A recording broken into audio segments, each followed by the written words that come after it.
সেই দুর্বিষহ প্রথম অবস্থায় যারা হচ্ছে আমার পাশে এসে দাঁড়াইছিল তারা হচ্ছে জামাত ইসলাম। তোর দাদুর বাড়ি তোর বাবাকে রেখে আসছে, ও এখনো যায় না আর ওর বাবার কবরে। আমি বিধবা, আমার আমার আমার কি বিধবা হওয়ার বয়স হয়েছে বলে? আমার মাত্র 18 জুলাই ঢাকা মেডিকেলে আমি একটা মেয়ের 22 বছরের একটা মেয়ে হাজব্যান্ডকে ধরে আর্তনাদ করতেছিল।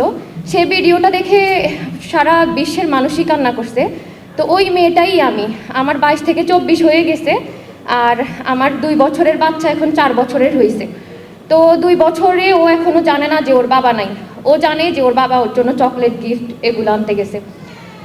তো আমার 2 বছরের এই স্ট্রাগলের কথা আমি বলে শেষ করতে পারবো না, কিন্তু আমার সেই দুর্বিষহ প্রথম অবস্থায় যারা হচ্ছে আমার পাশে এসে দাঁড়াইছিল তারা হচ্ছে জামাত ইসলাম।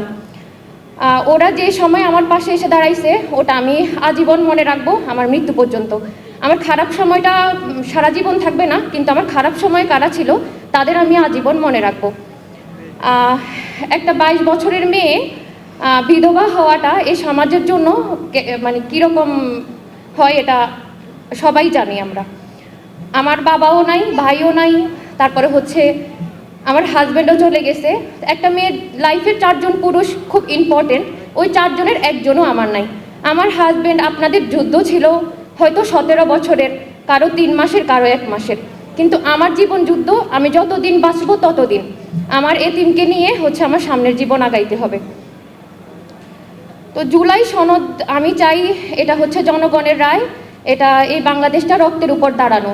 জুলাই সনদ বাস্তবায়ন যেন খুব দ্রুত হয়, এটার জন্য যেন আর কোনো মানুষ জীবন দিতে না হয়, কোনো মানুষ যেন রাস্তায় নামতে না হয়।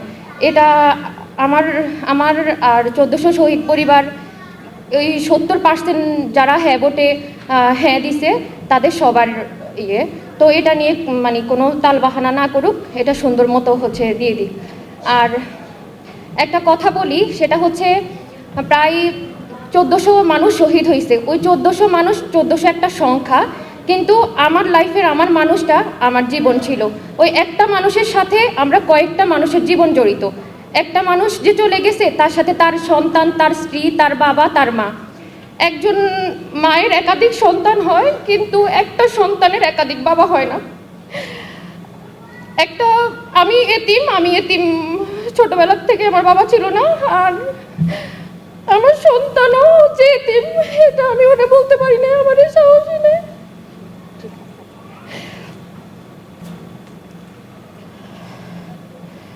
আমার নুজাইরা হচ্ছে, আমি যখন বাহিরে যাই ও আমাকে বলে যে মা তুমি কিন্তু আসার সময় আমার ড্যাডিকে নিয়ে আসবে। আমি ওকে বলি যে আচ্ছা ঠিক আছে, আমি এটা বলে বের হই। আর যখন আমি বাসায় আসি তখনও আমাকে বলে মা আমার ড্যাডি কোথায়? তখন আমি ওকে আবার আলমারি খুলে একটা নতুন জামা দিয়ে বলি মা নাও এই নতুন জামা। তাহলে ওর মাইন্ড অন্যদিকে চলে যায়। 18 জুলাই আমার হাজব্যান্ড শহীদ হয়েছে, 2 বছর হয়েছে। সেদিন আমার কান্না দেখে আমার মেয়ে তার নানুকে ফোন দিয়ে বলতেছে যে নানুমণি আমার মা কেন কান্না করছে, কার জন্য কান্না করছে? আমি সেদিন নামাজে শুধু আল্লাহরে বলছি যে আল্লাহ আমার এতটুকু শক্তি দেন আমি যেন আমার মেয়েরে বলে দিতে পারি বাবা নাই, বাবার আসবে না, আমার আর বাবার কথা বইল না। এই সাহস শক্তিটা আমার এখনো হয় নাই।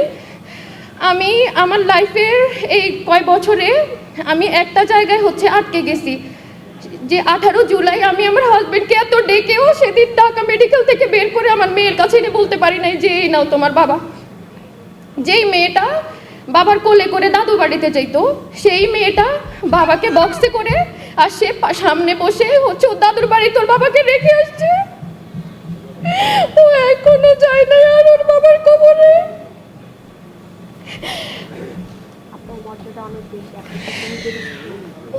আমি শুধু এতটুকু বলবো, এখানে হচ্ছে মিতু আপু আছে, সংসদ সদস্য আছে, এই জন্য আমি একটু আজকে আমার মেয়েটা অসুস্থ, তারপরেও আমি আসছি। শুধু আমি একটা কথাই বলবো আপু, আপনারা হচ্ছে এই এতিমদের ভুলে যাবেন না। হাদি ভাই একটা কথা বলছে, আমি যদি না থাকি আমার সন্তানকে আপনারা দেখেন। আমার হাজবেন্ড যদি বুঝতে পারতো যে ও থাকবে না চলে যাবে, সবাই এটাই বলে যাইতো যে আমার নুজাইরাকে আপনারা দেখে রাখবেন এই বাংলাদেশের জন্য। আমি জীবন দিয়েছি, আমার সন্তানকে দেখবেন। এই 300 শহীদের সন্তানকে প্লিজ আপনারা দেখবেন, আমাদের বলেও যাবেন না। আপনারা সবাই ভালো থাকবেন। আসসালামু আলাইকুম। শোনো, তোমার বাড়িতে একটু ফোন গিয়েছিলাম আমি। আমার মনে হচ্ছে আপনারা আমরা দেখে বলতেছেন একটা বাচ্চা মেয়ে। ভিডিও আমি কত দেখছি, আমি যাবো, আবার যাবো ইনশাল্লাহ, ঠিক আছে, আবার আমি যাবো। হচ্ছে আপু, আপনার ভিডিও অনেক দেখছি আমি। আমরা কতজনের দূরে গেছি জানেন না? এই বাচ্চাগুলোর জন্য সবাই মিলে গেছি। বাবার ছেলেরা বাবার কাছে অনেক অবদান ছিল। ও বেঁচে থাকলে আমাদের লাইফ আজকে অনেক ইয়ে থাকতো। আর আজকে আমি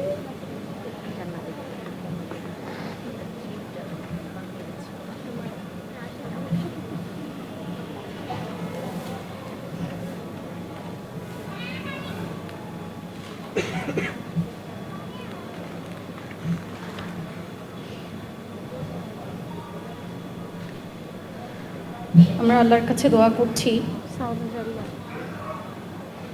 আমাদের এই শত শত জুলাই যোদ্ধাদের পরিবারগুলোর জন্য, আল্লাহ যাতে তাদের হেফাজতকারী হয়ে যায়,